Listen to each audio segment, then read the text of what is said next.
जय श्री गणेश। नमस्कार। मैं आचार्य संजय द्विवेदी।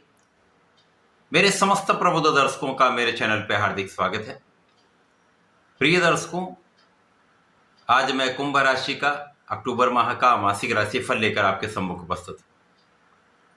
अक्टूबर माह में जो ग्रहों की स्थितियां हैं तथा जो ग्रहों के परिवर्तन होंगे वो इस माह में कुंभ राशि के जातकों को किस प्रकार का लाभ देने जा रहे हैं। ये माह आपके स्वास्थ्य के परिप्रेक्ष्य में, आपके ज्ञान के परिप्रेक्ष्य में, संतान शिक्षा के परिप्रेक्ष्य में किस प्रकार का लाभ देने वाला है। वैवाहिक जीवन किस प्रकार का रहेगा।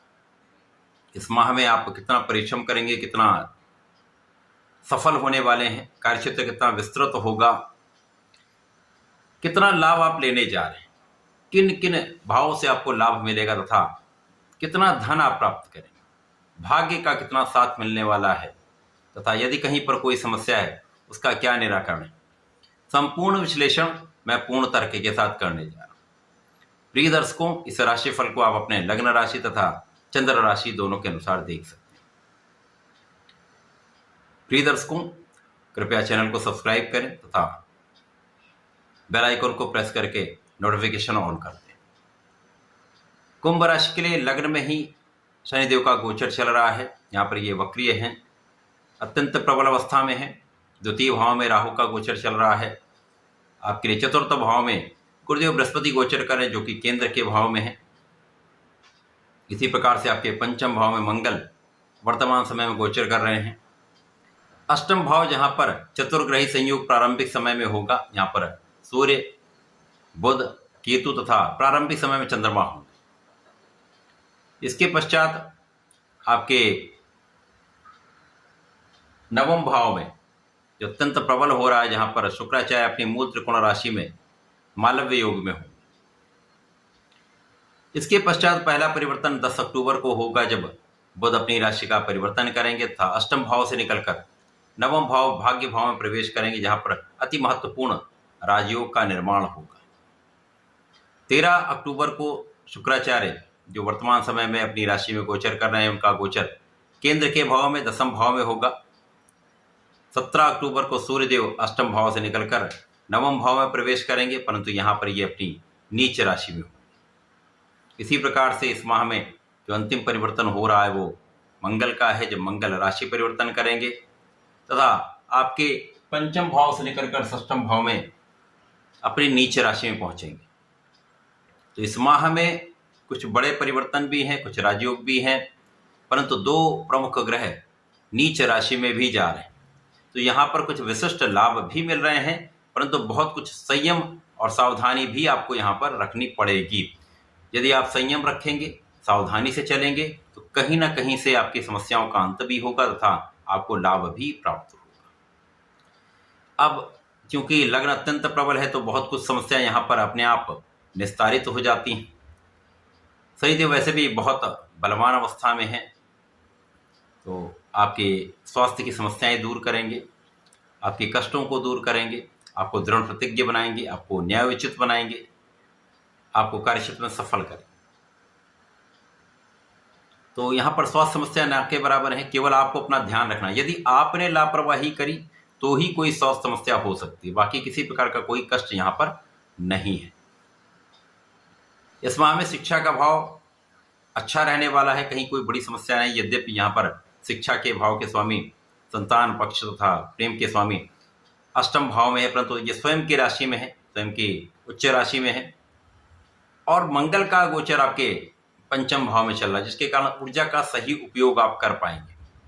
एक सकारात्मक प्रभाव आपको प्राप्त होगा, जिसके कारण शिक्षा में आपका मन लगेगा, आप शिक्षा में एक अच्छा स्तर प्राप्त करने वाले हैं, अच्छे मार्क्स लाने वाले हैं तथा प्रतियोगिता परीक्षा में भी आपको परिश्रम के बाद सफलता मिलने का योग बन रहा है। संतान पक्ष भी ठीक रहने वाला है, कहीं पर कोई बड़ी समस्या नहीं है। प्रेम संबंध के लिए अच्छा समय नहीं है। अब जो कि गुरुदेव बृहस्पति कुंभ राशि के लिए धन के स्वामी हैं, आपके लिए लाभ के स्वामी, अत्यंत विशिष्ट भाव के स्वामी होकर केंद्र के भाव में है, तो ये अच्छा है। यहाँ पर आपकी संपूर्ण सुरक्षा देंगे, आपको आपकी रक्षा करेंगे, आपकी आयु की रक्षा होगी, साथ ही साथ आपके आध्यात्मिक गुणों को प्रबल करेंगे, पूजा पाठ में आपका मन लगेगा, आध्यात्मिक यात्राओं से आप लाभ लेंगे तथा इस समय में आपका विशिष्ट ज्ञान प्रबल हो जाएगा। जब आप कुछ रिसर्च कर सकते हैं, कुछ बड़ा ज्ञान अर्जित कर सकते हैं, या अपने उच्च शिक्षा में आप बहुत अच्छा करने वाले। यहाँ पर बुद्धि का बल भी अच्छा है, परंतु यदि आप उसका सही ढंग से उपयोग कर पाएंगे तो, क्योंकि प्रारंभिक समय बुध एक प्रबल अवस्था में होने के पश्चात भी निर्बल भाव में, तो अच्छे अच्छे राजयोगों का भी यहाँ पर लाभ उतना नहीं प्राप्त होता। तो इस समय में केवल आपको फोकस्ड रहना है, अपने कंसंट्रेशन को बना के रखना, क्योंकि आपका आत्मबल भी थोड़ा यहाँ पर न्यून हो सकता है। तो ध्यान रखेंगे। इस माह में जीवन साथी का पक्ष सबसे अधिक यहाँ पर निर्बल हो रहा है प्रारंभिक समय, जब तक यहाँ पर सूर्यदेव आपके अष्टम भाव में है, क्योंकि अष्टम भाव के निर्बल भाव है, जहाँ पर सप्तम के स्वामी सूर्यदेव पहुंचे हैं, जिसके कारण जीवन साथी के साथ मतभेद, एक क्लेश की अवस्था तथा जीवन साथी के स्वास्थ्य में समस्या, ये यहाँ पर समस्याएं हो सकती हैं, आपको ध्यान रखना होगा। इसी प्रकार से साझेदारी में आपको किसी प्रकार से किसी पर भी पूर्ण विश्वास करके अंधविश्वास नहीं करना है। अपना संपूर्ण ध्यान लगाकर अपने कार्य में पूर्ण कंसंट्रेट करके काम करना है, अपने बुद्धि का सही उपयोग करना है, अपने ज्ञान का सही उपयोग करना है, तो आप इस समय का लाभ ले पाएंगे। क्योंकि हानि की संभावना है, तो यदि ऐसी सावधानी रखेंगे तो हानि नहीं हो। परंतु यहाँ पर प्रारंभिक समय से ही आप अपने कार्य क्षेत्र में अच्छा करने वाले हैं, परिश्रम करने वाले हैं, परिश्रम का संपूर्ण लाभ भी आपके कार्य क्षेत्र में आपको मिलेगा। ऊर्जा का सही उपयोग आप अपने कार्य क्षेत्र में करने वाले हैं, जिसके कारण लोगों का सहयोग भी मिलेगा। आपकी प्लानिंग से, आपके कार्य करने के ढंग से आप अपने कार्य क्षेत्र में सफल हो जाएं, चाहे वो व्यापारिक भाव हो, आपका प्रोफेशन हो तथा आपकी नौकरी का भाव, समस्त भाव में प्रबलता अवश्य है, क्योंकि यहाँ पर आप ऊर्जा से भरे हुए होंगे। गाइडेंस शनिदेव का है, लग्न में है, गुरुदेव का प्रभाव आपके कार्यक्षेत्र पर है। तो इन सभी ग्रहों का प्रभाव जब होता है तो आप निश्चित रूप से अपने कार्यक्षेत्र में आगे बढ़ते जाते हैं। बाहर की खाने से आपको बचना चाहिए, भोग विलास से आपको बचना चाहिए, यहाँ पर किसी प्रकार के एडिक्शन से आपको बचना चाहिए। ये संयम और ये सावधानी आपको रखनी ही हो। अब राहु जो आपके द्वितीय भाव में है, यहाँ पर आपकी वाणी को संयमित रखना होगा। परिवार के बीच में विशेष रूप से आपको बहुत संयम के साथ बात करनी चाहिए, व्यवहार रखना चाहिए, जिससे परिवार के बीच में प्रेम बना रहे तथा परिवार से भी आपको लाभ मिल सके। यद्यपि राहु इस समय शनि के नक्षत्र में है, तो बहुत बड़ी समस्या कुछ नहीं है, लेकिन केवल ध्यान रख के आपको आगे चलना है। जब बुध का परिवर्तन आपके नवम भाव में हो जाएगा तो अत्यंत प्रबल स्थिति बनेगी, क्योंकि यहाँ पर बुध शनिदेव के परम मित्र हैं। भाग्य भाव में जाएंगे तो मित्र के साथ ही मित्र के भाव में इनका गोचर प्रारंभ होगा, जिससे महालक्ष्मी योग बनेगा, जो संपूर्ण रूप से आपके भाग्य का साथ आपको दिलाने वाला है। आपके परिश्रम का संपूर्ण फल आपको प्राप्त होने वाला है, तथा यदि कहीं पर कोई अवरोध आ रहा था या किसी प्रकार का कोई विलंब हो रहा था, वो समस्त समस्याएं यहाँ पर दूर होंगी। कार्यक्षेत्र की बाधाएं यहाँ पर दूर होंगी। जिनका आपको सहयोग नहीं मिल पा रहा था, उनका सहयोग आपको प्राप्त होगा, तथा भाग्य के साथ के कारण संपूर्ण रूप से आप अपने क्षेत्र में विजयी रहने वाले, सफलता की प्राप्ति करने वाले।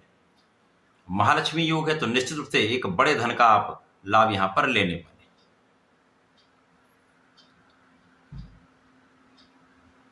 जब शुक्राचार्य का राशि परिवर्तन आपके दसम भाव में होगा, कार्यक्षेत्र में पहुंचेंगे।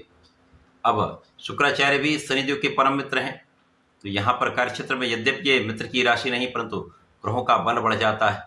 तो कार्यक्षेत्र में जाकर ये निश्चित रूप से आपके कार्यक्षेत्र को भी प्रबलता देंगे, आपके ऐश्वर्य वैभव में वृद्धि करेंगे, धन संपदा में वृद्धि करेंगे, तथा आपके सुखों को बढ़ाएंगे। भूमि भवन वाहन का आपको लाभ देंगे, भूमि भवन वाहन का आपको सुख प्राप्त होगा। परंतु जब सूर्यदेव अपनी नीच राशि में प्रवेश करेंगे, सूर्यदेव का परिवर्तन 17 अक्टूबर को आपके 9वें भाव में होगा, भाग्य भाव में होगा, परंतु यहाँ पर नीच राशि है। परंतु ये यहाँ पर यदि अवलोकन करें तो बुध भी है, बुध के साथ सूर्य का मित्रवत भाव है, जिसके कारण यहाँ पर बहुत सारी स्थितियां संतुलित हो जाएंगी। परंतु नीच के सूर्य आपको शासन सत्ता से लाभ नहीं देते हैं, सरकारी कार्यों में आपको उतनी सफलता नहीं मिलती है, प्रतियोगिता परीक्षा में उतना लाभ नहीं मिलता है। परंतु यहाँ पर जीवन साथी के साथ सामंजस्य पहले से अच्छा हो जाएगा, जीवन साथी के स्वास्थ्य की समस्याएं पहले से कम हो जाएंगी, क्लेश कम हो जाएगा। पिता का उतना सहयोग नहीं मिल पाता है, पिता से एक मतभेद रहता है, आपका आत्मबल जो है वो कहीं ना कहीं निर्बल होता है। परंतु सूर्यदेव राजा है, राजा के समान इनका विशेष प्रभाव है। सूर्य के साथ बुध हैं जो बुधादित्य योग में है, जो सूर्य को बल देने वाले, जिसके कारण बहुत कुछ परिस्थितियां यहाँ पर संतुलित हो जाएंगी। इस समय में आपको नियमित रूप से सूर्यदेव को जल देना चाहिए। प्रत्येक रविवार को आदित्य हृदय श्रोतम का पाठ अवश्य करना चाहिए अथवा सुनना चाहिए। अब इसके पश्चात जब मंगल परिवर्तन करेंगे, मंगल का जब परिवर्तन आपके षष्ठम भाव में हो जाएगा, मंगल यहाँ पर देखिए पंचम भाव में है, आपके परिश्रम के स्वामी है, पराक्रम के स्वामी तथा आपके कर्म क्षेत्र के स्वामी। पराक्रम और कर्म के स्वामी का गोचर षष्ठम भाव में नीच राशि, यहाँ पर समस्या निश्चित रूप से आ सकती है, यहाँ पर विवाद बढ़ सकते हैं। कार्य क्षेत्र में विशेष रूप से आपकी वाणी के कारण विवाद होता है। अनावश्यक लोग एक डिगाने का आपको प्रयत्न करते हैं, बिना कारण से शत्रु बनते हैं। इन समस्याओं के कारण तनाव भी होता है।